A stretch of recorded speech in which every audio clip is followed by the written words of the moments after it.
आज के इस महत्वपूर्ण अवसर पर मैं आप सभी का दिल की गहराइयों से स्वागत और अभिनंदन करता हूं। राज्य जल मंत्रियों के दूसरे सम्मेलन के आयोजन के लिए आपने उदयपुर को चुना है। मैं सबसे पहले देश के यशस्वी प्रधानमंत्री नरेंद्र मोदी जी और जैसा मैंने कहा CR पाटिल जी का आभार व्यक्त करता हूं कि इस विभाग में और जल संचय के लिए देश के यशस्वी प्रधानमंत्री नरेंद्र मोदी जी ने एक अलग से जल शक्ति मंत्रालय बना करके देश की जल की समस्या को समझा और उसको समझते हुए उसको समाधान के लिए आगे बढ़ते हुए उन्होंने काम किया। 2047 में जब भारत अपनी स्वतंत्रता के 100 वर्ष पूरे करेगा तब हमारा देश कैसा होगा, इसकी एक रूपरेखा देश के यशस्वी प्रधानमंत्री नरेंद्र मोदी जी ने विकसित भारत 2047 के रूप में हमारे सामने रखी है। यशस्वी प्रधानमंत्री जी के नेतृत्व में विकसित भारत 2047 का सपना हम सभी देख रहे हैं। हम सपने को साकार करने में जल आत्मनिर्भरता की भूमिका अत्यंत महत्वपूर्ण है। हमारी संवैधानिक व्यवस्था में जल राज्यों का एक विषय है, लेकिन माननीय प्रधानमंत्री जी के प्रयासों ने जल को राज्यों के बीच समन्वय एवं सहयोग का विषय बना दिया है। इस अवसर पर मैं कहना चाहता हूं कि हमारे संविधान निर्माताओं के सहयोगात्मक संघवाद की जो परिकल्पना की थी उसका मन, वचन एवं कर्म से पालन करने का कार्य हमारे माननीय प्रधानमंत्री जी कर रहे हैं। राज्य जल मंत्रियों का ये सम्मेलन भी उसी भावना की जीती जागती एक मिसाल है। प्रधानमंत्री जी की दूरदर्शी सोच ने हमें जल जीवन मिशन और नदियों को जोड़ने की परियोजनाएं जैसी योजना दी जो आने वाली पीढ़ियों के लिए जल संकट को समाप्त करने का मार्ग प्रशस्त करेगी। श्री माननीय नरेंद्र मोदी जी को धन्यवाद ज्ञापित करता हूं कि उन्होंने जल संरक्षण को देश के विकास के एजेंडे में सर्वोच्च प्राथमिकता दी है। और सर्वोच्च प्राथमिकता क्योंकि उन्होंने एक मंत्रालय इसके लिए अलग से बनाया और उसकी योजनाओं को प्रभावी रूप से क्रियान्वित के लेकर काम कर रहे हैं। इन योजनाओं के दूरगामी प्रभाव ने केवल गांव-गांव में शुद्ध जल उपलब्ध कराएंगे, बल्कि कृषि, उद्योग और पर्यावरण संरक्षण को भी बढ़ावा देंगे।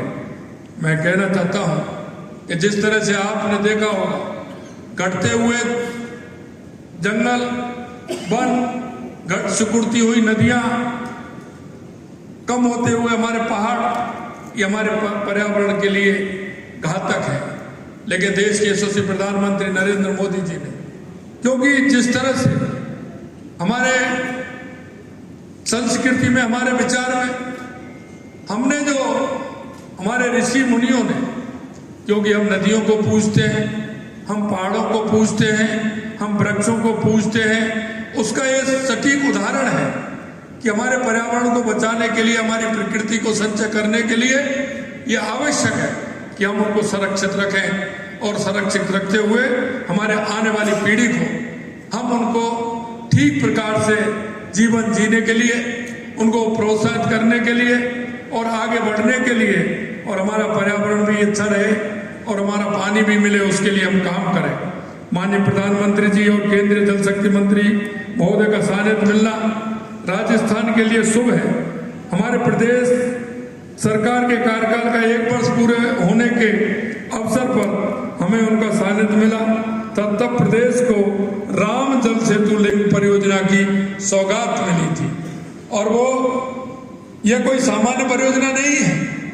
प्रदेश के जीवन रेखा है। यह परियोजना प्रदेश के 17 जिलों में 4 लाख हेक्टेयर में सिंचाई और 3 करोड़ से अधिक आबादी के पेयजल उपलब्ध कराएगी।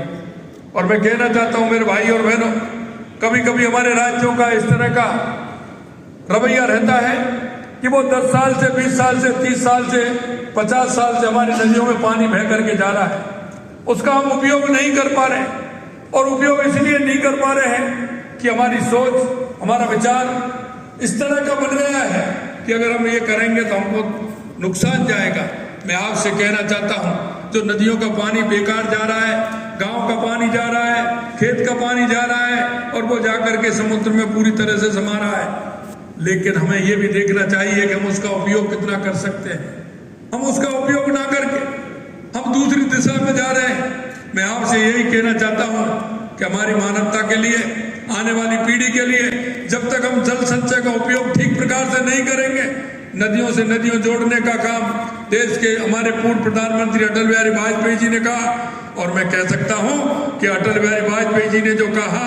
वो हमारे देश के यशस्वी प्रधानमंत्री नरेंद्र मोदी जी उसको करके दिखा रहे हैं और वो काम प्रगति पर चल रहा है। आज हम देख सकते हैं कि माननीय मोदी जी और CR पाटिल जी की प्रेरणा से कर्म भूमि से मातृभूमि कार्यक्रम की शुरुआत हुई है। और यह कार्यक्रम एक ऐसा कार्यक्रम है तो सरकार सिर्फ उसका सहयोग कर रही है, लेकिन वो कर्म भूमि से